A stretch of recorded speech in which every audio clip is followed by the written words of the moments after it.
Okay, we are live back here on the Cooligans podcast. Did that work? Yeah, no, that worked. I didn't turn on the speaker. There you go. Look, I forgot to set everything up before we got started. But welcome back. Like I mentioned yesterday, Alexis is currently doing some rehearsals with CBS, so he will be back next week. But today, just like in the last 2 weeks, we've had incredible guest co-hosts join me on the show. And today's obviously we're talking about American soccer. And there is a big American soccer story that we have to make sure that we cover. Uniquely American, I would argue. It's one of those stories that only an American can write. Okay, exactly. This is the definition of American exceptionalism. Okay, because the drama. This might as well be a Shonda Rhimes script. Dog, we're having it's incredibly dramatic and exciting. So we have this is very much we focus a lot on American soccer and MLS on our Tuesday shows. And I'm so glad we have this guest in because he happens to be in New York. And when you think of Major League Soccer, especially if you are somebody who has ever been on Instagram, Mike, you ever been on Instagram? It's a wonderful website. I've heard of it. Okay. And but you may know him as This Week in MLS. But everybody, big round of applause for Eli Lesser, everybody.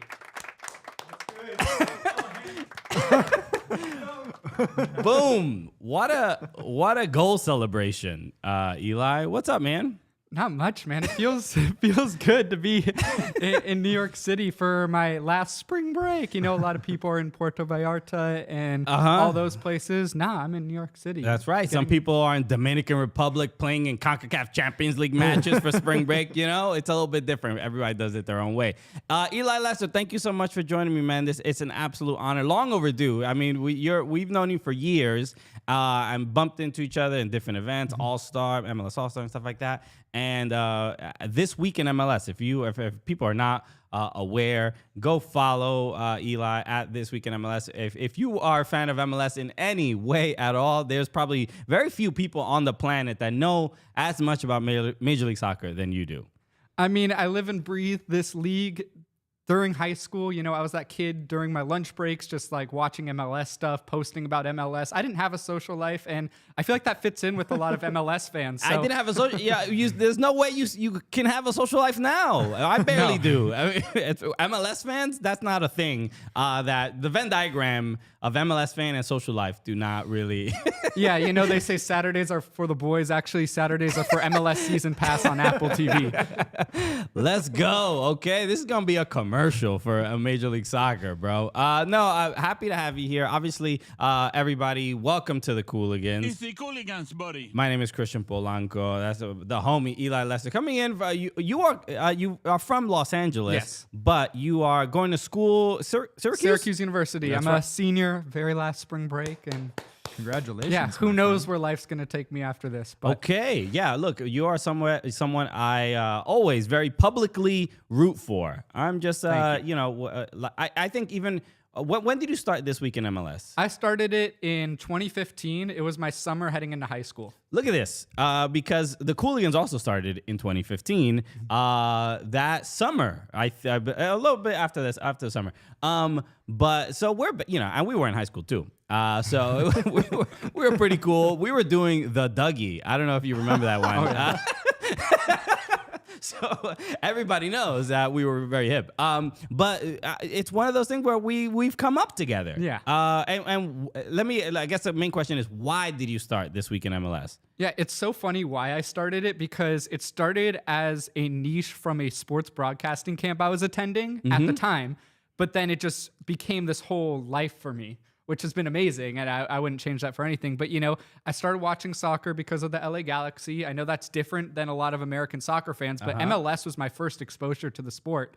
So it made it easier for me to fall in love with like the weirdness of the league because I didn't know it was weird. That's just what I thought soccer was. Interesting, yeah, because I say this all the time. When like Ricky Puig was when he announced that when we found out he was coming to LA Galaxy, and he said like, "Wow, I can't believe the LA Galaxy are like interested in me." I'm like, Ricky, do you know it's not that big a deal? But to younger people who grew up with the league, it's just another soccer football league, and there's nothing weird about it. No, I mean, I didn't know what soccer was as a sport until David Beckham came to the Galaxy. That was my first exposure. A lot of people. Yeah. I didn't know what falling in love with a man was like until David Beckham got to.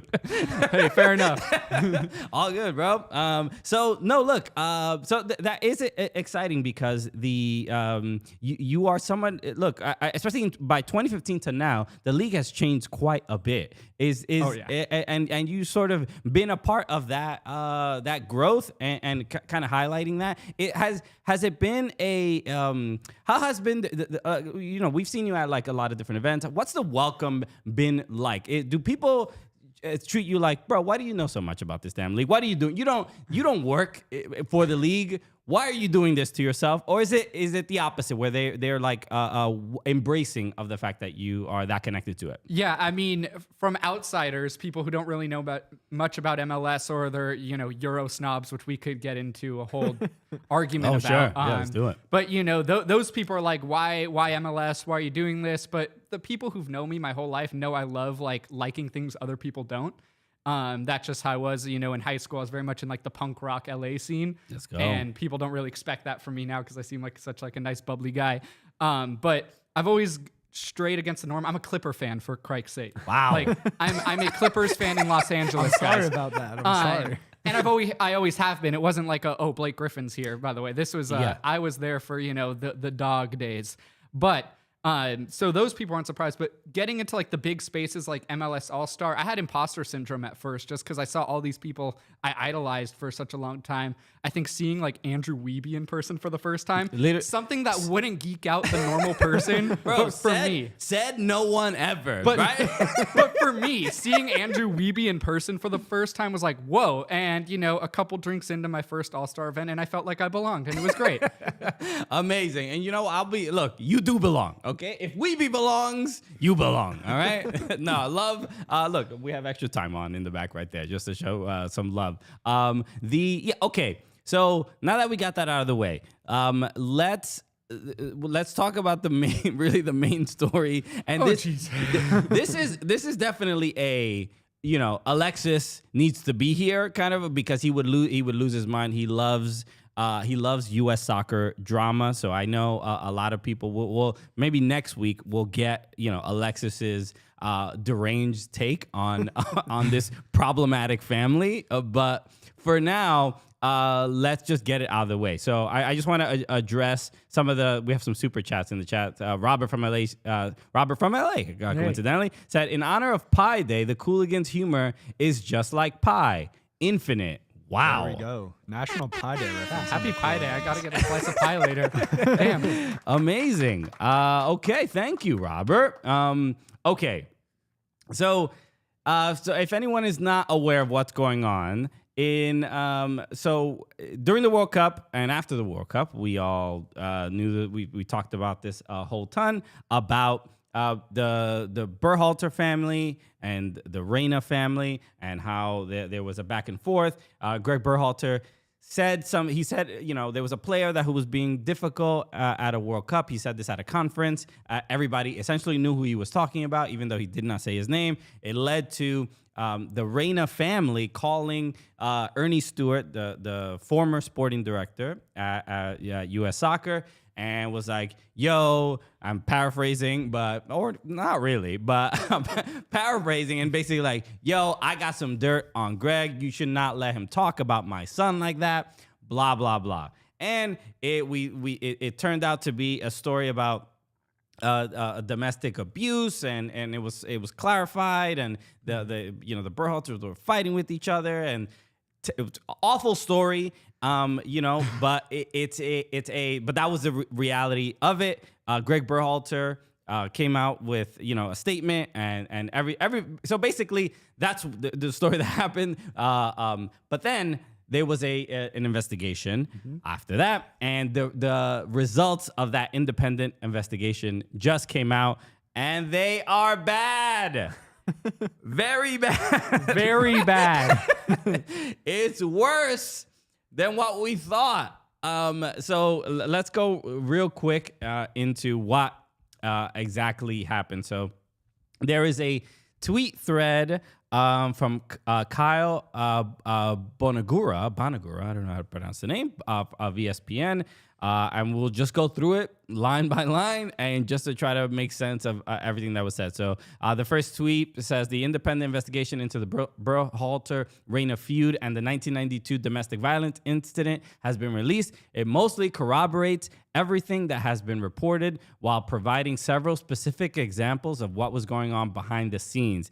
And it continues, Claudio Reyna was unwilling to participate in the investigation. Danielle Reyna had 2 brief phone calls. They both made threats to U.S. soccer employees about releasing damaging information about Gregg Berhalter's past during the World Cup.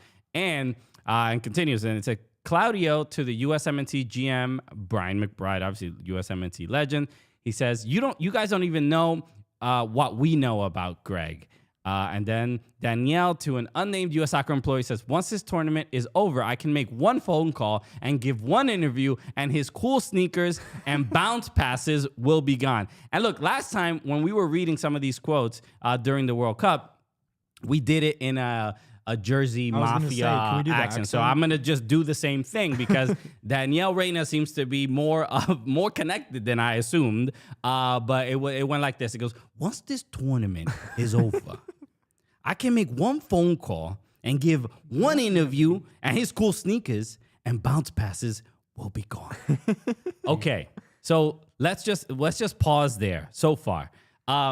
This is insane. Right? It gets to a point where we all know what the reason this all happened was because Gio Reyna did not play enough at the World Cup. And this is what it triggered. This is the series of events that happened simply because Gregg Berhalter didn't say, all right, go mark Gareth Bale, right? You know what I mean? He didn't bring him into the game. So when you were reading this and you read these tweets and from this report, what did you think, Eli, when you saw this?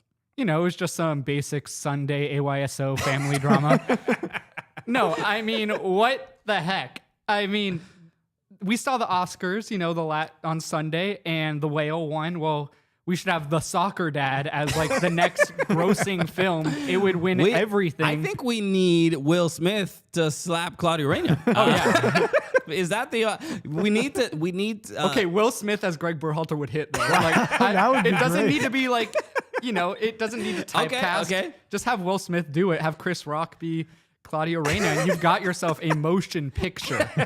This is just something that look, there's no way that the Reynas thought, no, maybe they did, but there's no way that they believed that this, I don't know if it seems like this is how things are done. We have to, for our son to be successful in U.S. soccer, or for my son to be as successful as I was in the U.S. men's national team, I need to give him that extra push. I need to make sure I talk to everyone that could possibly stand in his way. Look, it's not how things are done, right? But it also feels like extremely nepo baby, just fiercely like, I'm going to hurt somebody if you don't take care of my kid and give him some minutes. It just sucks because he's good enough to where he doesn't need any of that nepotism to like go in his favor. And if anything, this is going to hurt his chances with the national team. I mean, who knows if Berhalter will be back? Most likely not. I think everyone kind of hopes not. But, I like his sneakers and bounce passes. That doesn't mean I'm a Berhalter in guy. However, it just sucks because Reyna is too good for this type of drama. And I think U.S. soccer is moving past this type of thing. We're more legit than we ever have been. And it's just frustrating to see this type of thing. And I said this immediately when Claudio Reyna when this drama first came out. Claudio Reyna should be banned from U.S. soccer. I don't care if he's a U.S. soccer legend, but for this, I mean, it's inexcusable, and it's not something you could just come back from.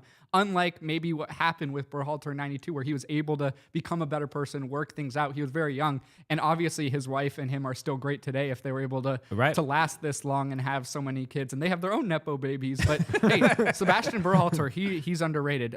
But we'll get to that in a little bit. Some underrated players in MLS. But okay, so this is it's a good point, and a lot of people have said this. I saw a tweet from Jimmy Conrad also mentioning he essentially said like, look, this is what Claudio wanted. He wanted Gregg Berhalter to not be rehired by US Soccer, and said, I hope you're happy with what you got, because this was a retaliatory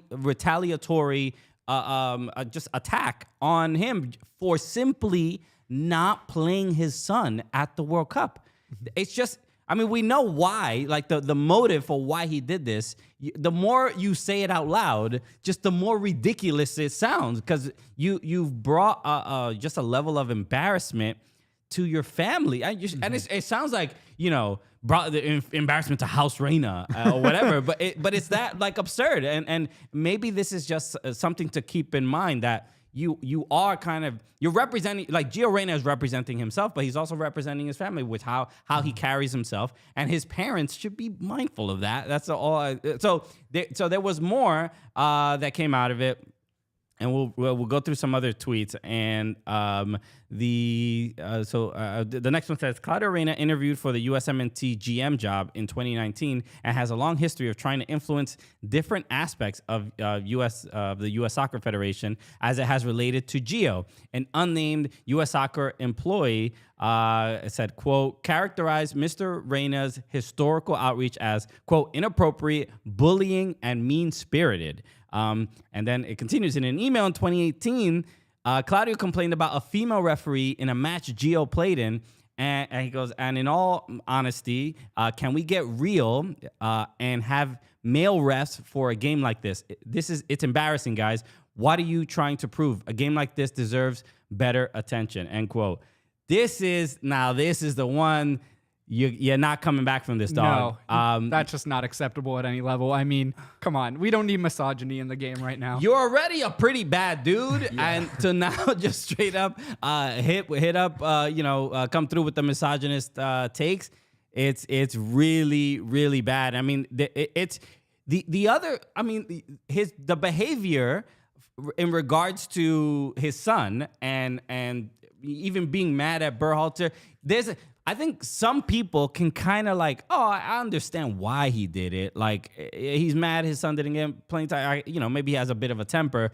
But this, to quote unquote protect your son to the degree that you're gonna just straight up be misogynist and you don't want a female referee because you think that she's incapable of doing the job as well as a man is disgusting. And then this is what truly, at least for me, takes it to the degree of like, you're not working. How are you going to work in this space again? And then it's like, who do you send this email to? Why are we hearing about this now? Like, it's just another feeling of like, if this is, there's the constant, the ad campaigns of, say no to racism. It's Women's History Month at the moment. Not good timing for this to come out. But if people are thinking like this in U.S. soccer right now, then it's just like, we need to get them out of there. Yeah, like I said, I don't care how big of a legend you were. I don't care what your influence is in U.S. soccer because, at the time of that interview or that email, and now he's still a big figurehead in MLS with Austin FC. He was with NYC. I mean, this is just absolutely ridiculous. And I also went as far as saying he should be kicked out of the National Soccer Hall of Fame for something like this. Okay. That's my hot take. If you guys want my Alexis level take, I can't do the North Jersey accent, but I need a cutscene now of Berhalter to Reyna in an alleyway being like, I thought we were friends. I thought we were friends, Claudio.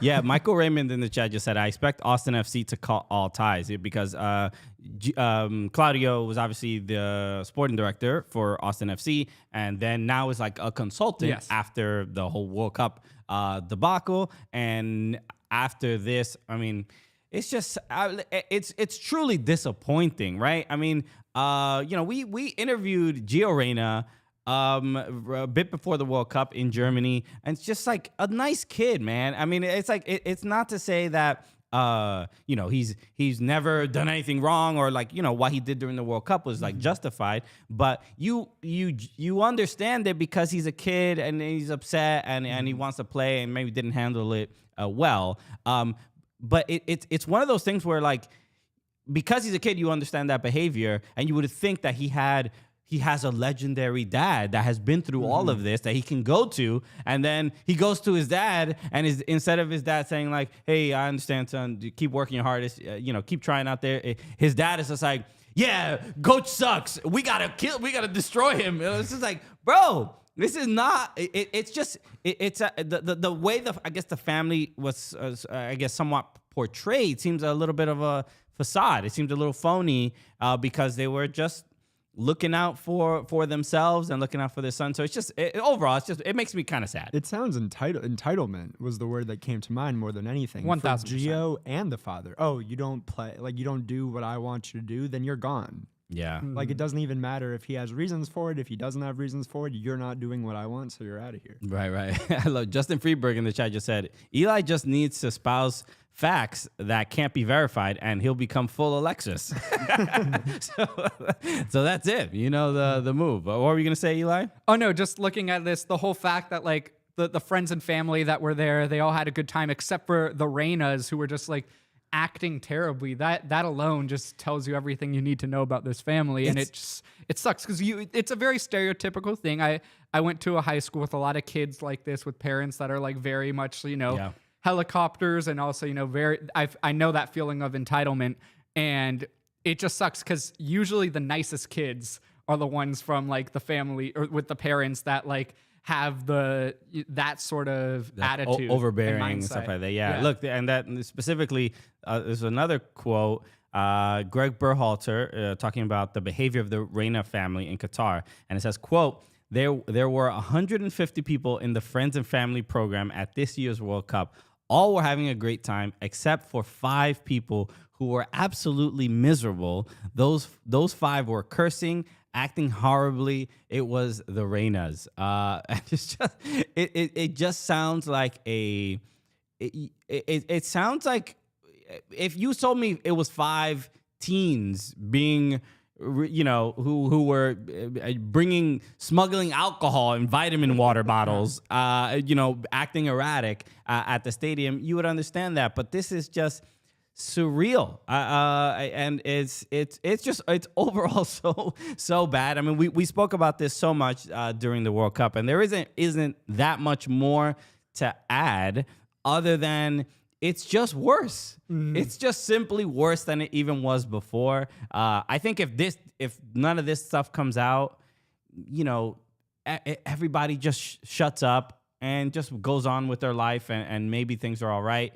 But it's just, look, the main person I feel bad for Gio. I feel bad for the Berhalter family to have this come out so publicly and have to like kind of experience it again and sort of private information. Yeah. So it's like everybody is kind of like re-traumatized by it.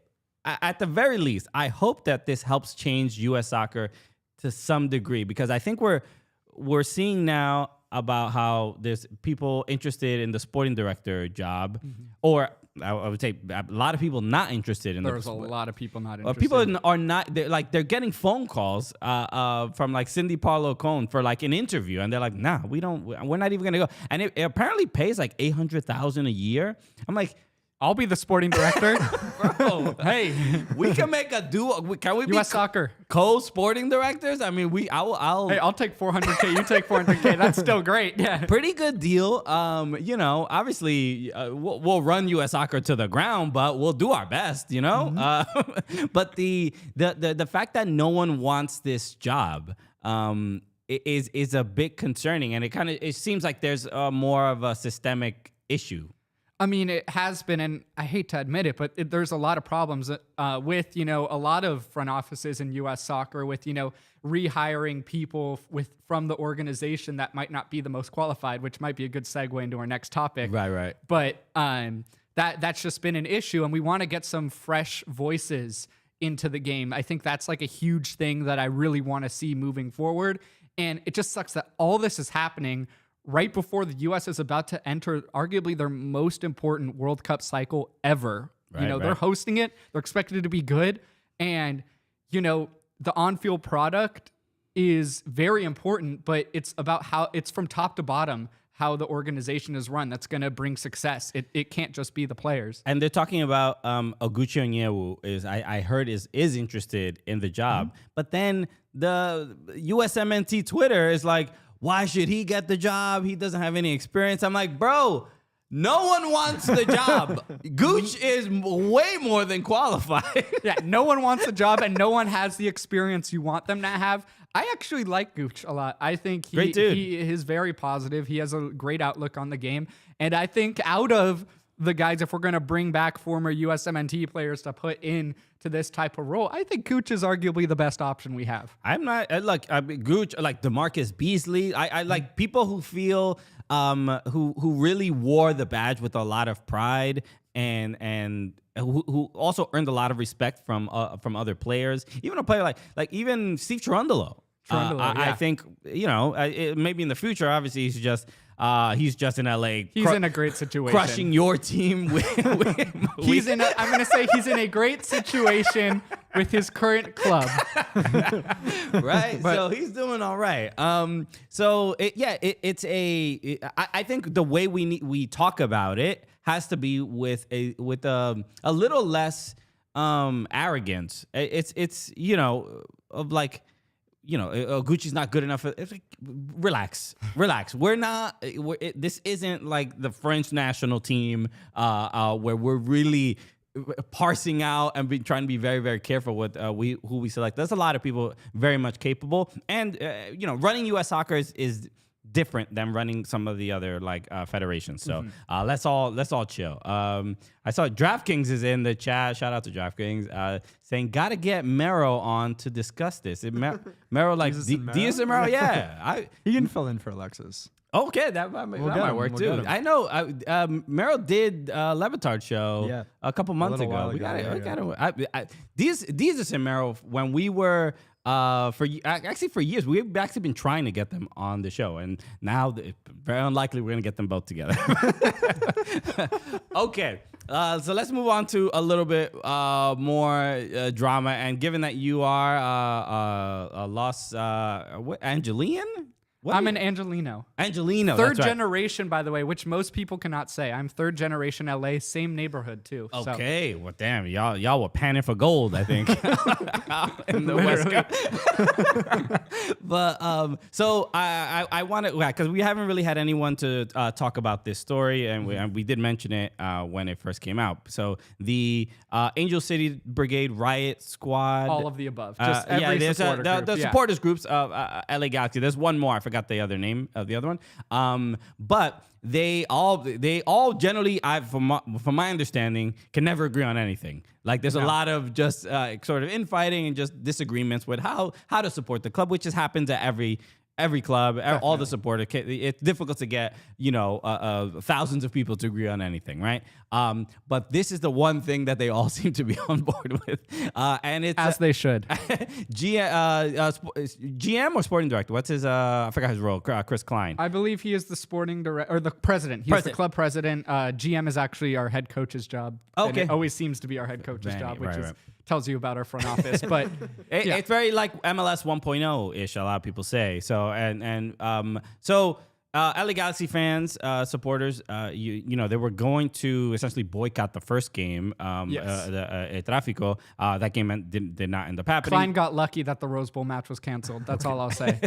So LA Galaxy fans are generally pretty upset with what's going on. And given that you are one of the LA Galaxy fans, or at least one of the loudest on the internet, very, very proud LA Galaxy supporter, how are you feeling about this whole ordeal right now? It sucks. Okay. I mean, it sucks that it has come to this, with the team. I fully support what the supporters are doing. I totally understand it. And, it's not at any of the players. It's definitely not against Ricky Puig because we love that man. We're not protesting Ricky Puig. By the way, Ricky, we ain't protesting you. We love you. But, it's tough when you're supposed to be the standard of MLS. You guys were, or we were for, the first 20 years of the league. Then all of a sudden the shiny new gem comes up across the street and they're doing everything that we should be doing for themselves. And they're doing it better than we ever were able to just because of the current state of MLS and the way the league really helps expansion teams succeed. But they're doing everything right. And we're at the point in LA where the only thing the Galaxy have over LAFC is the history. And I will always say the Galaxy, with their social media numbers, they have the best social media numbers. Wow. And okay, everybody, let them know. No, I'm just stating facts. You look at that 1.4 million on Instagram and TikTok. That's what it is. It and means they have something. They have the global recognition, which they're losing now, especially with the announcement of LAFC and Bayern's new partnership. That's something that the Galaxy, that should have been a Galaxy partnership. Who has LAFC produced from their academy for Bayern to want? Bayern sees what LAFC is doing on the field, and they want to invest in their future, which is something that absolutely should have been the Galaxy. Right, and I'll talk about that point because obviously FC Dallas had the relationship with Bayern, and there were several players that either went to train at Bayern. Who obviously Chris Richards went from FC Dallas, went to Bayern, and then is now at Crystal Palace. So when I first saw the news, I was like, oh damn, that's like what's up with FC Dallas, and credit to Bayern. They see what LAFC is doing. It seems like a good move. Maybe very helpful to LAFC as far as development. But then from a commercial perspective, financial perspective, there's no hotter team than LAFC right now. Yeah, and you also look at what Chris Klein has been able to accomplish in his years as the Galaxy president. Because as there's a video we have on the screen, just it points it out. The Galaxy are known for making big signings, but in the past 10 or so years, they've had way more misses than hits on these big name players. Without you talk doubt. about the Dos Santoses, you talk about Stevie G. These are big names that are great for recognition and have helped the Galaxy throughout their run, but they actually have to play well. Yeah. And the Galaxy have just swung and missed on so many of these big names. And then, the Galaxy had a historically bad 2017 season. And right after that season, Chris Klein was announced for a 5-year extension. Yeah, What? That's what seems a little odd. And I can only speculate. I don't know if his negotiation tactics are similar to the Reynas, because I don't understand why after such poor results that he still keeps getting opportunities. And I remember, I have this photo on my phone. I went to a game, when I first started going to MLS matches, when Beckham arrived. And when Beckham arrived, I used to go to like MetroStars games, and then I didn't go for years. And then Beckham came, and then my friends are like, "Yo, we gotta go." And this is a picture of I took this photo. This is in 2008, July 19, 2008. You see David Beckham, you see Landon Donovan, Edson Buttle, and look at Chris Klein right there. Boom.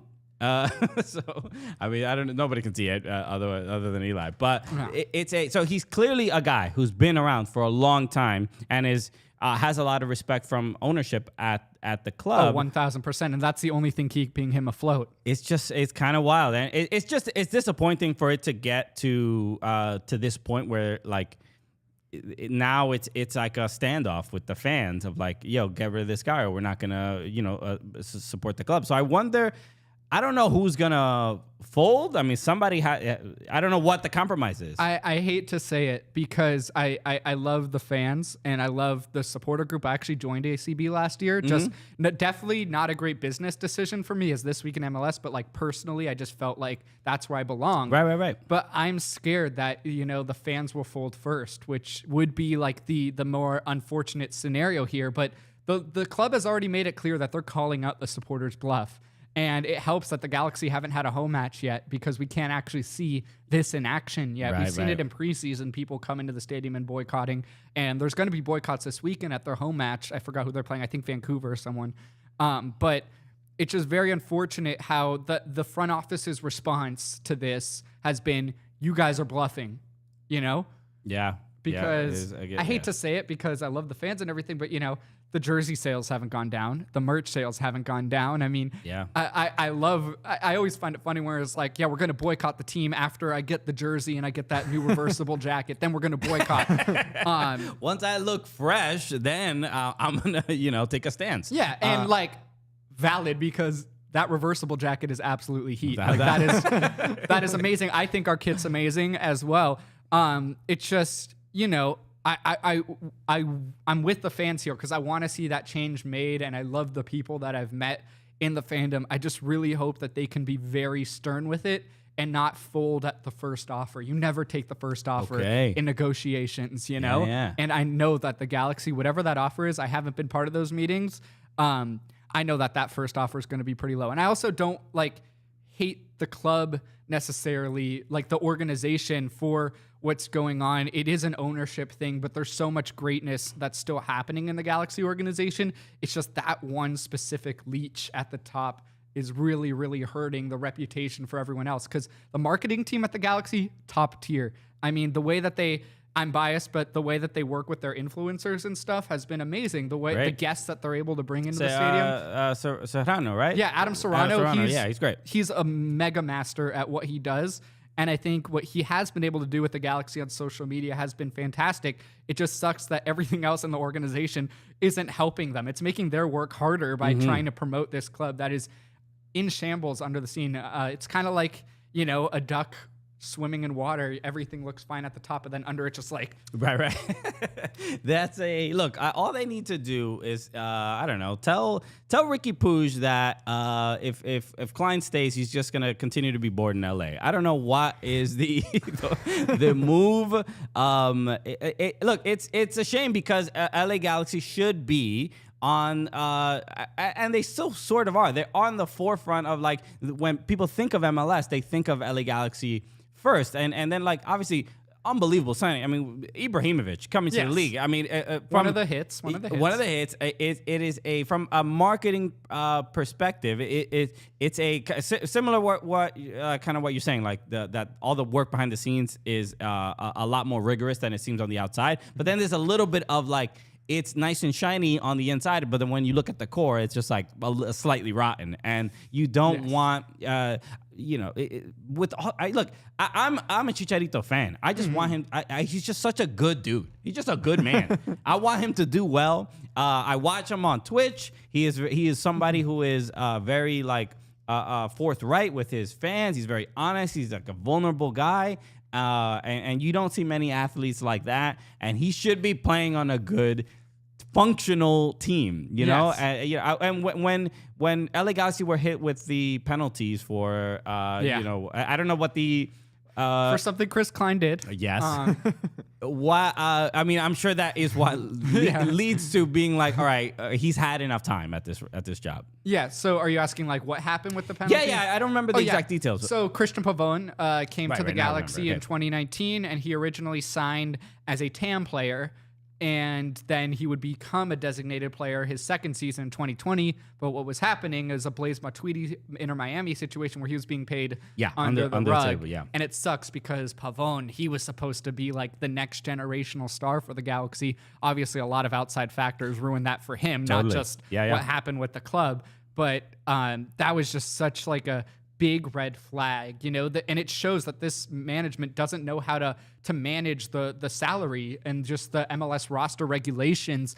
And it's so frustrating when you look at LAFC and what they're doing and how they're able to sign in Gareth Bale and all these players on the TAM deals we said we were paying Pavone, but then we actually weren't. But I feel like LAFC actually are like figuring out these ways. I mean, all they do is sign the players on a TAM deal, and then they gave Gareth Bale just like a set of golf clubs, and it's like, hey, it was just a gift. Hey, we didn't. It's not a thing. I had it in my trunk, and I gave it to Gareth. And if just one last thing on LAFC. If LAFC wins the CCL this year, they are on the verge of becoming the league's super club, which is something the Galaxy should be. The Galaxy are the league's super club, but they're just not doing it. And LAFC, if LAFC continues their trajectory right now, they're gonna make MLS a league without parity in a league where there's literally everything that makes it a parity with all the regulations. They've just figured it out. I get that. I mean, look, I don't think LAFC are just like they're like invincible. They're as a good. Galaxy fan right now, that's how I feel about them. And I feel like I'm just trying to reach up to get to them, which is it actually doesn't bother me as much as people thinks it does, because I don't hate LAFC as much as people think. I don't hate any MLS club, but I have to put on a front sometimes. Sure. Yeah, it's a show. But it's just frustrating because I know that the Galaxy should be up there, and in my LA above everyone else mindset, it should be LAFC Galaxy 1 and 2 every year in the West. I mean, with the market it is, that's how it should be, and I would say the same for New York. But you guys, we have our own issues. Yeah, so people don't want to take the train anywhere; they just go watch soccer. Look, LAFC to me, like, I think after I've gone to, I was at the El Tráfico, the playoff game in 2019, and I think the bigger issue is that there's just such a psychological. It's more of a psychological thing when playing against LAFC, especially for LA Galaxy. But it's like RSL, they don't care. I mean, they beat LAFC in very huge games. Damir Kreilach doing Karate Kid kicks or whatever, and winning big games. But they, without a doubt, especially watching them in the CCL match. The addition of like Denis Bouanga and just, I mean, he's gonna win MVP. He's spectacular. So good. He is so good. Yeah, he's probably gonna win MLS MVP this year, which should be Ricky Puig's award. You see, it's just a never-ending cycle here. I like this question. DraftKings asked, if you're an incoming MLS player, wouldn't LAFC rank atop your list of clubs you want to go to? Maybe we can answer this real quick. I mean, just in are they the top? I guess you would want to go to the team that won the MLS Cup, but and then from a personal perspective, as like if you're a player, I guess you would want to go to like a big market, and LA would be very nice. So I would say LAFC would be top, but who would be two? Who would be the team that you definitely want to go to? Is it necessarily the Union because they were also in the final? But you also, I mean, no disrespect to Philadelphia, but it's also Philadelphia. There might be some other cities that might be a little bit more up there. Yeah, well, I'm hanging on to the point that the Galaxy have the global recognition still over LAFC, but that's fading away very fast. Okay. And, I'd say the second market, which sucks because they haven't done dog blank, is Inter Miami. Right. That's the second market. I have like in my head a big six of MLS clubs, and Miami's just in there because of them being Miami, not anything they've actually done. Dominic just said Eli's making LA Galaxy sound very much like the whiny little brother. And they're supposed to be the big brother. We're literally the big brothers. How am I the big brother, but I'm shorter than you? It makes no sense. Justin Freeberg said, Christian, watch your words, my friend, in regard. Justin's from Philly, so being very, very careful. You know what? Look, whether you're in Philly, whether you're in Miami, I think the main thing you need is to chill. Just to chill. Right, just Mike? Because the best way to chill, we all know, is with an ice cold Coors Light, right, Eli? Actually, believe it or not, and I didn't even know this show was sponsored by Coors Light. I had a Coors Light with my pizza just an hour ago. Ooh, the big bosses of Meadowlark are happy. Sponsor me. Wow, he had a Coors Light with his pizza, and it's currently 8:30 a.m. Yeah, impressive stuff, Eli. So shouts to Coors Light, obviously. Someone just asked me a really good question that I could I could actually give an answer to. If Apple gave me my own show on the MLS package where I have a bag, but I have to exclusively cover and support LAFC. Am I taking the job and money? Fun fact, I was on the 110 football show, which was an LAFC show. I didn't cover LAFC on the show. I talked about the rest of MLS because they all knew I was a Galaxy fan, but the world didn't. This is when everyone thought I could have been an LAFC fan or a Galaxy fan. And what really drew the line for me and why I really started telling people about it was because so many Galaxy fans thought I was an LAFC fan, and that hurt. Right. You gotta at some point, you have to pick your colors. But the answer is yes, because I am a Galaxy supporter, but I'm an MLS supporter. Before you would do your job yes. if you had to do your job. Okay, well, anything to get me to Apple.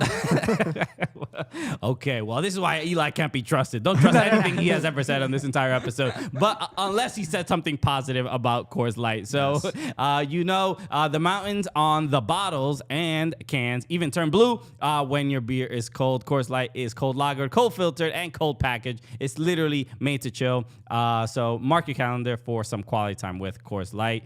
Get Coors Light delivered straight to your door with Drizzly or Instacart by going to CoorsLight.com/Cooligans. Celebrate responsibly. Coors Brewing Company, Golden, Colorado. Let's go.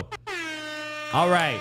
That was the most seamless ad read transition we've ever had. That was the best one so far. You know what? I never waver, okay? Never. All right? Never, Just like, never. Eli pretending to be an LAFC fan for the bag, I do that for Coors Light, bro. It's all good. Hey, one thing I'm not, if we're talking about drinks, I got my little sponsorship, and that is a natural one. I actually like the product. I don't know if I could say it on the show. I mean, the Body Armor thing I genuinely really like Body Armor, so I don't have to pretend to like it. No, all good. I'm just teasing, all right? Coors Light is a great drink, and I'm not being paid under the table by you guys, but it is my selection for when I'm out in New York City getting pizza. Let's go. Okay, so a couple other things to cover. The one thing that you do that I enjoy, and again I mentioned it this week in MLS. Go follow Eli, especially on Instagram. Does a lot of great work there.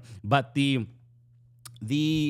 under the radar players, all right. So, and this is always fun because I rarely get the opportunity to go in the weeds of like just MLS players that aren't necessarily, we know the superstars, but you have a series of under the radar players.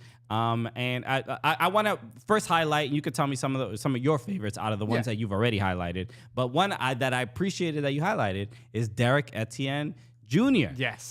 Derek Etienne Jr., who's been on this show. We've been on the show 2 times.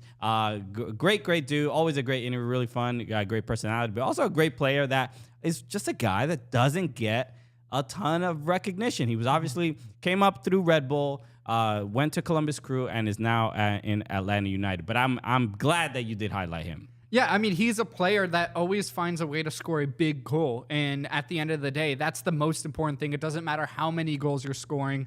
At the end of the day, if you're coming up big when your team needs you most, that's the most important thing for me. And what I'm looking for, a depth player, because that's kind of what he's been his career, even though I think he should be starting. And I believe, he hasn't started yet for Atlanta. Yeah, I think, I don't know if he's dealing with an injury.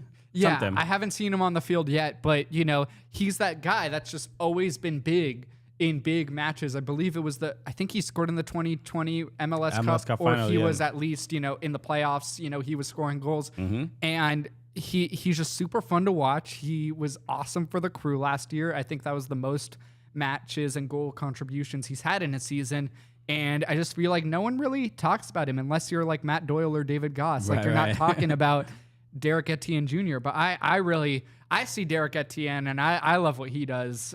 So I wanted to give him a shout for that. Sure. Is there any, you've highlighted a couple, any other one that you wanted to make sure that more people were aware of? Yeah, I think everyone's aware of it now based on how he started this season. And I hate to bring up NYCFC because he scored on y'all the first week. But Jacob Schaufelberg of Nashville SC, one of the most underrated moves of the past year in MLS.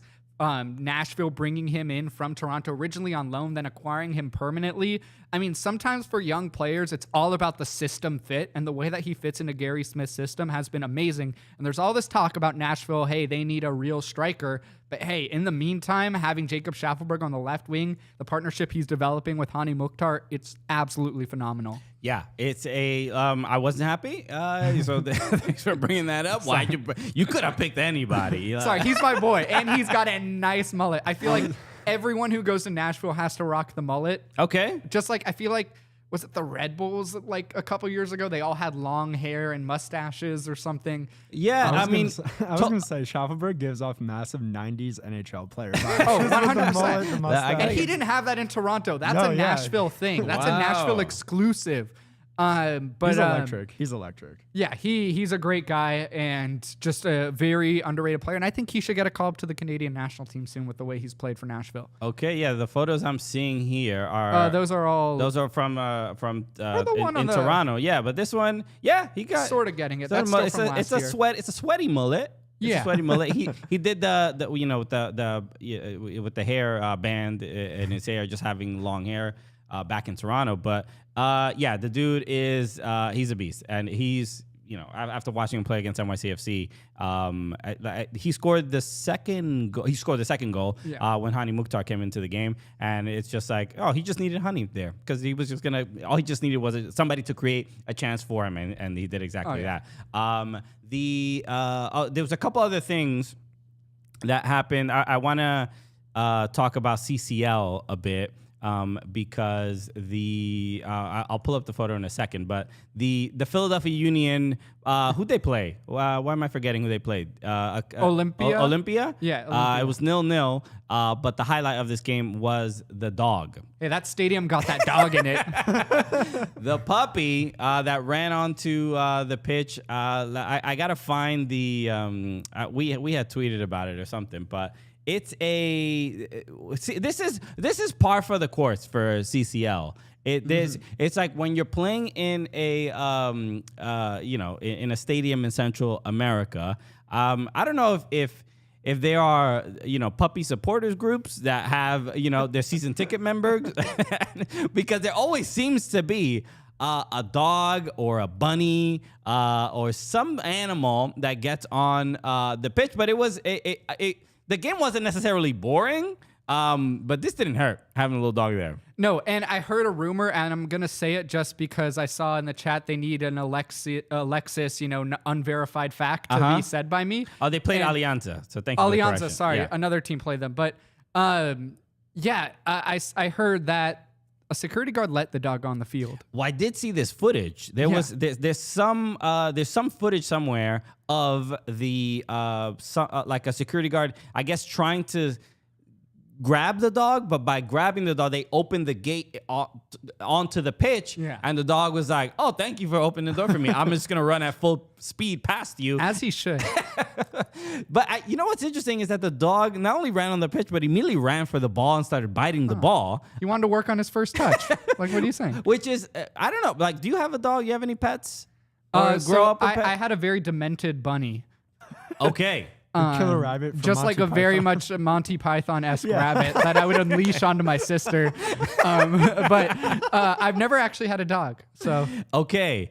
So my dog, for whatever reason, is like, he's not interested in soccer balls that are like size 5 soccer balls. Yeah. So he'll go towards he could mess with a size 3 soccer ball, a 2, but 5, he doesn't even acknowledge it as a toy. He's just like, this is for humans. This is not for me. So when I saw the dog rush to the ball and actually bite the ball, I'm like, yo, why can't my dog be like this? he saw an opportunity, We're watching it now. I can't put it on YouTube because we'll get dinged or whatever. But again, a fun wrinkle in CCL. The other one was, this is probably less fun for Austin FC fans, is the loss to Violet AC, a Haitian club. They were playing in Dominican Republic, which is coincidentally that they were playing the stadium where Cibao FC is from, where they play, which is where my family's from in Dominican Republic. So I was That's like, awesome. I've actually been to that stadium. I watched the CONCACAF Champions You've League seen game. the tree in person? I've seen the tree in person. I actually sat on those bleachers next to the tree. So it was cool to see that.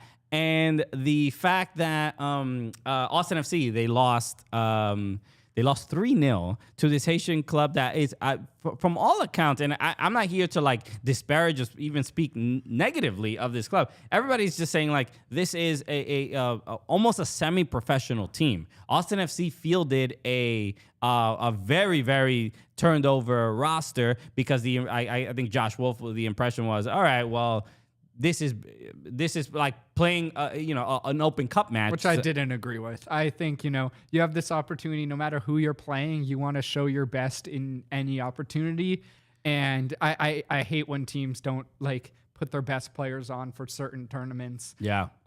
Even if they have another MLS match, there's 34 MLS matches. How many matches are you going to have in the CCL? And for them, it's potentially only one more. So. Right. And to lose 3-0 to this club, I mean, it takes it from like, anything can happen in CCL, whatever, CCL fever. But this was it felt much more like a completely avoidable result. Easily. Yeah. And it's one, even there's a little bit of like, if you're playing in CCL, you're playing in Champions League, you qualified. It's a big deal. It's a privilege. It's the first one for Austin FC. Mm-hmm. And if you're a player on that team, whether you're Drusy or anybody, wouldn't you be like, yo, it's just a cool experience. I'm playing soccer in Dominican Republic in front of this giant tree that looks like our logo.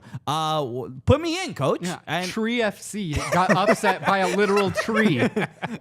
Wow. It was kind of wild. I think the 2 goals that they gave up, the headers, it is what it is. They're great goal, but the own goal. That third goal. If you didn't see, it was an own goal from Amro Tarek, who's unfortunately known for that in MLS throughout his years with Red Bulls. Right, he played Orlando. for Red Bull. I remember that. He played for Orlando too. During their really bad days, So, and if you haven't seen this highlight, please look it up, everybody. But it is one of the worst.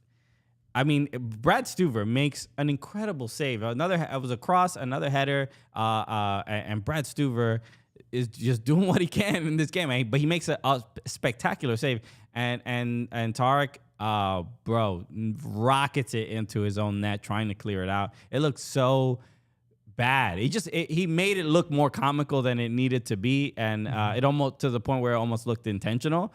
But do you think Austin FC? I know they're playing actually tonight in the second leg. They're going to play in Austin. The Violette, the Haitian club, they were having a lot of issues even fielding a team because they couldn't get visas for all their players. And so we'll see what this game looks like. But do you think Austin FC can actually win this tie? I've been saying it since last week. I think they're going to win 5-0. Really? Yeah. I mean, listen, it's one thing going over there and playing, but then now that they're going to be at home, they are down already. We don't even know who's going to be on the field for Violet. I see them winning this one and probably making a big enough comeback to go through, but maybe that's just the MLS bias in me. Okay. One thing I'm pissed about is Violet was recruiting, Haitian Americans or, Haitians that live in America to play for them, and they didn't reach out to my boy Elisha. Oh, yeah, sure.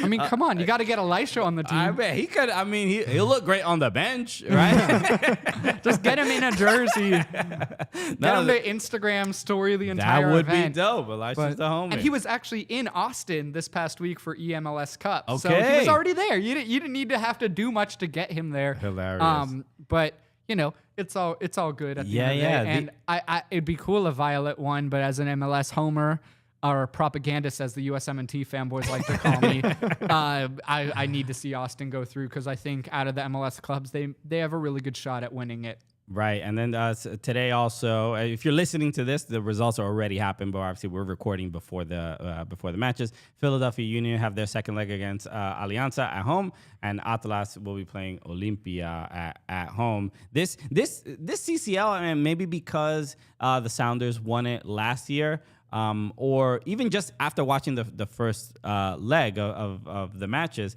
MLS, this time it feels like it would almost be disappointing if an MLS team doesn't win it. I feel like the last, 6-7 years, we saw those, wild CCL matches, either with Montreal, with Toronto FC, LAFC, and just getting kind of close, but just not being able to close it out. And now it feels like we've gotten over that hump. Absolutely, and I think MLS should win it every year now, just based on it. And I think, I mean, no hate to Liga MX, but I don't think Liga MX has a team better than LAFC or the Philadelphia Union.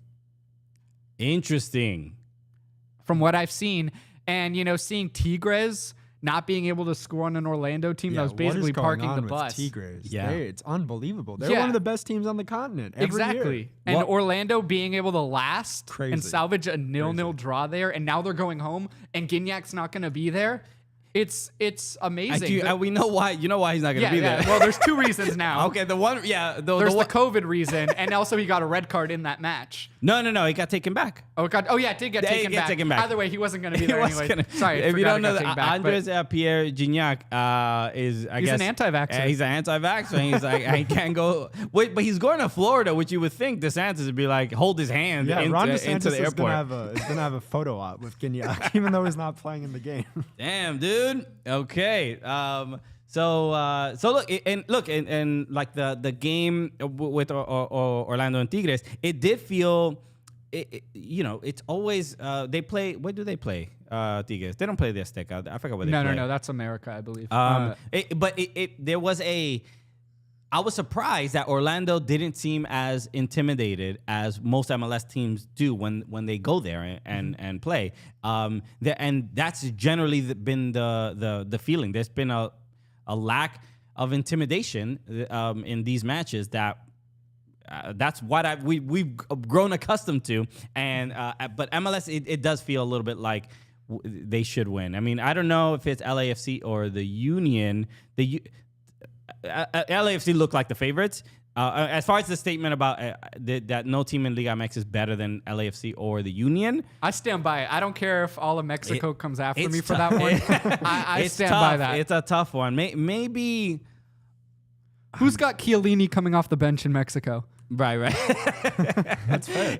And maybe that's just what we're seeing is that at least in Liga MX the last few years, they haven't had the turnover of that young superstar. We know the more veteran players, but some of the veteran players have left Liga MX and have actually come to MLS. Lucas de la Rayan is one of those examples, and so they haven't seemed to replace some of those players that they've lost. And maybe this is now we're sort of seeing the kind of the fundamental issues with Liga MX, and like they stopped doing Pro Rel for a little bit. I think they're bringing it back next year or something like that. But maybe in that development of like that next crop of superstars, it seems like MLS, this is where they've swooped in and made that change to be a little bit better on the continent. I think it was like 2019 where we saw pretty much if any player scored 10 goals in Mexico, they were in MLS the next season. Right. We're looking at like Alan Pulido, Rui Diaz, Gustavo Bo, any decent striker in Liga MX just went to MLS. So, yeah, I think we are seeing the tide change a little bit. And you mentioned that confidence. I think, Seattle winning it last year. And I know we say the All-Star game doesn't matter, but MLS has won both of the MLS versus Liga MX All-Star matches. Right. And, who knows what kind of confidence that gives, MLS teams. I'm not going to put it past them to say that, it doesn't, but it does. Right. So the what other who plays tomorrow in let me just look at the CCL. Tomorrow we've got Real España versus Vancouver, Orlando versus Tigres, and LAFC versus LD Alajuelense, which is the Costa Rican team, which is NYCFC. I went to the CCL match that they played against San Jose, but they played in that stadium because the San Jose stadium was like very far from the airport, so they just decided to play in a more central location. And it was a stadium of like 50,000, and there might have been 2,000 people there. I mean, I know it was mostly like NYCFC fans, but it was I had a great time in Costa Rica. It was a very nice stadium. You have to. I feel like as far my favorites right now have to be LAFC, especially after how they handled to score 3 goals on the road, and Denis Bouanga, after dealing with people throwing bottles at him and water, like there was so many stoppages in this game, and for them to handle it confidently and do well, so you got to favor them. All right, let's talk some MLS and just as who are you liking this year, because this feels like a transformative year for the league, and the fact that the Apple TV deal and everything makes it feel a little bit like even the players are like, all right, we gotta shine this year, because we're on, we're all ramping up into the World Cup, but there seems to be a different kind of pressure, or at least a potential for something for the league to really sort of explode in the next couple of years. So who are your favorites, at least this year so far? So far, and kind of in general, I mean, I mentioned it with the CCL debate, but I still think LAFC and Philly are the teams to beat right now, and I think they're the standard that every club is trying to get to in terms of on-field product. Okay. So, I'm liking the starts of both of them. Sure, Philly took an L in week 2. LAFC's 2-0, and they had a very convincing win just last night, or the other night, against New England. I did like New England until that match. But obviously it's still early. I'm hoping to see, Atlanta be good again. They have been good at the start. Nashville's switch back to the East has been pretty smooth so far. And then, St. Louis is 3-0, and it's crazy to say that St. Louis City SC is 3-0. I do want to talk about that. This I spoke about this with Jillian Sakovitz when they were, when they won 2 games, but now that they won 3, it's the third game was against who was the third game against? I don't remember. Portland. Portland, yeah. Portland 2-1. Where do you think this, where's this coming from with St. Louis? The fact that they don't look like an expansion team. They look incredibly comfortable. There's a certain, swagger to how they, carry themselves. And then that stadium was just gorgeous. Which I'm hoping to visit, and, thankfully to Body Armor, I will be visiting at some point. Don't know yet. But what's been the success for St. Louis so far has been they have a clear identity of how they want to play and how they're going to play, and they've done a great well at executing that. The Red Bull or the energy drink soccer mentality that they're playing. I mean, it's showing. There's a reason why they were ready for those back passes from the back line that led to 2 free goals for them. That's just the style of play, the high press, the counterattack. Kevincho in the chat said, lucky ass goals, my God. I mean, yes, they were, but also they were also skill in a way because they put themselves in those positions because they just have a better way of reading the game heading into MLS than we've seen from a lot of MLS expansion clubs. And I think part of what's benefited them that a lot of people aren't talking about is last year, most of their core pieces were already there playing for MLS Next Pro. Okay. For that second team. I mean, Roman Berkey was playing an MLS Next, MLS Next Pro. That helps them. They're already building that identity. They're already playing with each other. And they've also just smashed certain signings. Joel Klaus, their new striker, he's going to be one of the best strikers in the league, and we're already seeing that from him. And I wasn't expecting St. Louis to be a playoff team, definitely not this early. But based on the way they've played, I don't think they'll win every single match like they have. But I think they're gonna stay in the playoff range for the West. Yeah, it's a good start to say the least. My concern is that look, they've gone 3 games where or 2 in 2 of the games that the back passes and just dumb mistakes that led to great goals. 5 of their 6 goals were from non-open play goals in those first 2 matches. Right. So there's a little bit, at least for me, I'm like maybe this is the concern of like worrying about the Euro snob tweets or whatever, like, oh, had to be in MLS or whatever, MLS goalkeeping or MLS defending and stuff like that. So there's a little bit of me that's like, yeah, I'm happy for you, St. Louis, that you're getting these goals, but like, do them in a different way, okay? Because there are people on the internet that are going to be very, very condescending by seeing these mistakes being made in this league. Mm-hmm. It's unfortunate. It's just what it is, and then you always see like Barstool Football be like, haha, this is what MLS is. But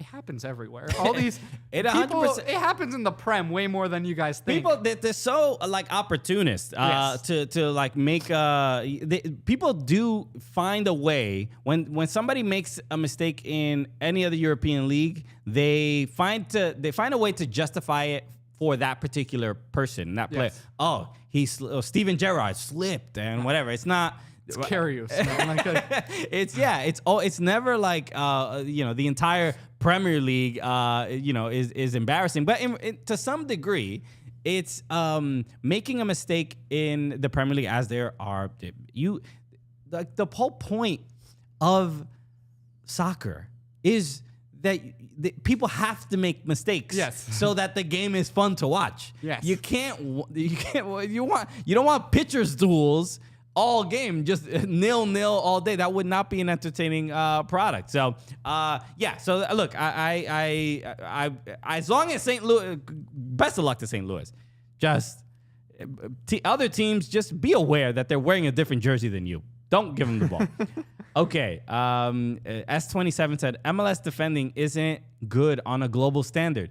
Okay, so I want to address this because where is the evidence that you're saying MLS defending is not good on a literally global standard, right? So there's plenty of leagues in Eastern Europe. There's leagues in Iceland. I saw in FootMob that there's like a Samoan league. So I don't want to hear that it's not good on a global standard. It's not good on a top 5 standard. Yes, at some There you point, go. MLS has to break into your power rankings as I can at least respect that the defenders are trying. Okay, it can't just be a blanket statement. And a lot of people make this blanket statement. They're just like ML. What is it about? What could it be about Major League Soccer that is inherently where the players cannot defend? That makes no sense. I see where you're saying, but I also know where they're coming from, because when you think of what MLS GMs focus on, they focus on signing the big attacking talents, not the defensive legends. Now, you were spoiled in NYC with your center backs over the last few years, right? Who were top tier talent, but not superstars. Not superstars, right? But I mean, Collins and Chanot, great duo at the time. Right.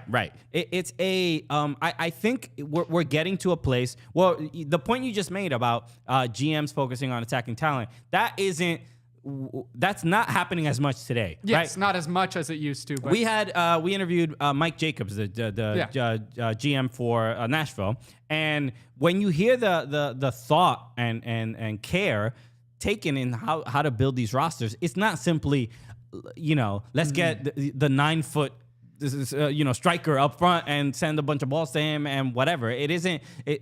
We're not like we're sort of past that. Yes. And not there's a lot of MLS teams, and so that means more teams will be bad, right? Because there won't be as many playoff spots, and they're not going to make, more teams are not going to make the playoffs, and blah, blah, blah. So it's just this this statement. I'm doing my best to kind of just fight it, because it's fine if you're like, look, you don't respect MLS for not having pro rel or blah, blah, blah. Like, totally valid reasons, but I've watched enough games for years. I've already interviewed a lot of these players. Where they come from, their backgrounds, and how much work it takes to even get to MLS. Especially, CCL is a great example of now the way we're talking about how MLS should win it or whatever. Or the story with Violette against Austin FC. You know how for them to beat an MLS team, it's like beating Manchester City in the Champions League final. It's a huge deal.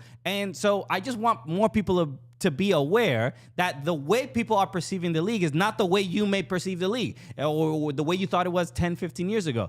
The league is actually very, very strong and very competitive. And in relative, especially in the region, it's pretty well respected. And just from a competition standpoint, even if you don't like whatever the rules or TAM and GAM and all this other stuff, the players are good. That's my point. Yeah, I mean, I love the CCL, but I actually really want, MLS and Liga MX teams to play in the tournaments with the Argentine and Brazilian clubs, That would be that shows you where we really Libertadores stand. and stuff like yeah, that. I want the wild. Libertadores for MLS clubs. I loved when the U.S. was in the Copa America, seeing where the U.S. stood with, South American teams then. I think the Americas, they just got to keep building relationship. We have the Mexico-U.S. relationship now. That's hammered in. Let's spread that and make it, a North and South America type of deal. Well, we're, look, even with Argentina, how many Argentinian players are now coming into Major League Soccer? It's becoming a place where even young Argentinian players are like, maybe the next step up is not straight into Europe. Maybe it's MLS and then moving from there. So I think seeing the success. Miguel Almiron is not Argentinian; he's from Paraguay. But seeing if Thiago Almada can have a lot of success in Atlanta, bro, he's gonna be 30 mil. I think he's gonna be sold for Premier 30 League mil next year in a heartbeat. There's some people in the chat. Somebody asked who has the best defense in MLS. I don't know who asked this, but who do you think has the best defense? I mean, Philly, right? It's got to be Philly. Yeah. Philly, then maybe Nashville. Nashville's up there. It was NYC. I don't know about anymore, but yeah. Yeah, I mean, when you think of the standard in MLS for defense, I'd think the Philadelphia Union, and they have a mix of, super draft talent, international talent. It's great. And then obviously Andre Blake, you need to have a keeper to have a great back line. I know he just went down with an injury, but, when he's there, he's the undisputed best keeper in MLS. Without a doubt. Michael Raymond said, is MLS so bad? If MLS is so bad, then why are MLS teams signing top talent from South America? Exactly.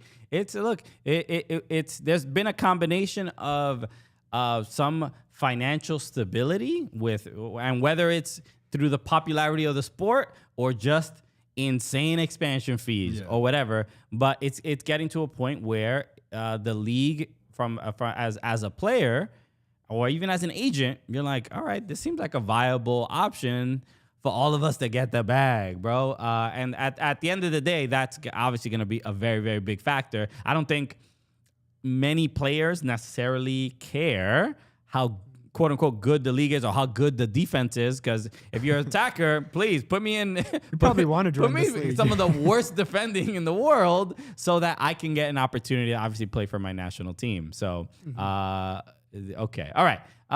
Anything else before we wrap up? I think we're almost done. Robert Pesaturo said CONCACAF and CONMEBOL should merge, but never will. No, not for World Cup competition, like not for qualification, but I think, just merging in terms of having, teams from each region in tournaments together would be great. Okay. And like they said, the Copa America, which I think is coming back to the U.S. or the U.S. is going to be invited. Yeah, the U.S. is going to be in it, yeah. Yeah, that's not official, but there've been a couple of weird issues where people, didn't like Weston McKennie or somebody say something like, oh, we're going to be playing in Copa America, and they're like, hey, no, we're not. I think it was Tyler Adams. Yeah. Like, no, we can't, no, don't say it yet. The top talent might be stretching and referring to Kevin's a big Argentina guy, big River Plate. Yeah. Look, but just the fact that there have been, it's not even about attracting top talent, but just the fact that in Argentina they see it as a stepping stone is better than it was, 15 years ago. Like, well, even Thiago Almada, who obviously won the World Cup, he got on the roster after there were a couple injuries, but he was on the list to go. He played 6 minutes against Poland. Like, he was there. And so it counts. He got a medal. But that was a big issue for, players, especially Argentinian players that played in MLS, were never getting opportunities and getting called up to the national team at all for any competitions. And I think it's starting to change. Obviously, he is the first active MLS player to win a World Cup. But it does a good thing for the brand in general, because a lot of these international coaches are people who are like the people in the chat, like MLS has the worst defending and whatever, we're here to just convince them. They're like, no, these are competent players. They know what they're doing. Okay, let's wrap up, everybody. Thank you so much for hanging out with us, Eli. Seriously. Thank you so much for having me. This was an absolute honor. Been a fan of you guys for a very long time, and This is one of my biggest appearances I've ever made. So. Look at that. Yes. Look, it's well deserved. It's also long overdue. We're huge fans of you here at the Cooligans, and seriously, go follow Eli on Instagram and Twitter at This Week in MLS. Seriously, if you want to stay up with everything going on in Major League Soccer, there's no one that does it more outside of probably MLS employees that do it as well as Eli does. And look, best of luck. I know you're graduating college very, very soon. When's I guess May 13th is the date. Congratulations, brother. I know it's. I'm sure it's not easy to balance school and your MLS obsession. I'd argue I don't. But yes. But no, it's something. I wish I was as committed to anything when I was your age. So, but it's really, really dope. I mean, like I said, you are gonna do big things in American soccer. There's no doubt in my mind. So just keep up the good work. All right, buddy. So at This Week in MLS, go give them a follow. Follow us at Soccer Cooligans wherever you have your social media account because social media is great. Everybody loves it. So go over there. Do we? Does everyone? Okay, we got to keep up the facade, everybody. Social media, woo! Follow me. It's improved all of our lives. So at Soccer Cooligans, make sure you can join the Patreon as well. Alexis will be back next week, unless CBS changes schedule or something. But we will be recording a new No Cap recap to talk about everything that's been going on with the Cooligans. We'll talk about the future of the Cooligans and everything. We're not going anywhere, but we'll tell you about how everything with the CBS and Golazo Network happened and all those things. All right, chat. Y'all the absolute best. We will see you next week. Enjoy CCL. Enjoy this weekend of football, soccer, whatever you want to call it. But we'll see you next week, everybody. Peace.